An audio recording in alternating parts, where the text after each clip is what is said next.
करनौल में हुए बस हादसे का गम अभी ताज़ा ही था कि एक और प्राइवेट ट्रेवल्स बस को हादसा पेश आ गया। ये नया हादसा पीडा अंबरपेट के करीब पेश आया, जहां एक न्यूगो इलेक्ट्रिक बस ORR से नीचे पलट गई। ओवर ट्रेन ये बस मियाँपुर से गंटूर जा रही थी। हादसे के वक्त बस में 20 से ज़ायद मुसाफिर सवार थे।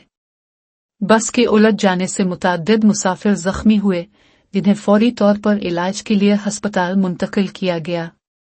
ये वाकया शाहरा पर मुसलसल होने वाले हादसात के पेश नज़र सड़क और गाड़ियों की हिफाजत पर एक बड़ा सवालिया निशान खड़ा करता है। पुलिस ने हादसे का मुकदमा दर्ज कर लिया है और मजीद तहकीकात जारी हैं।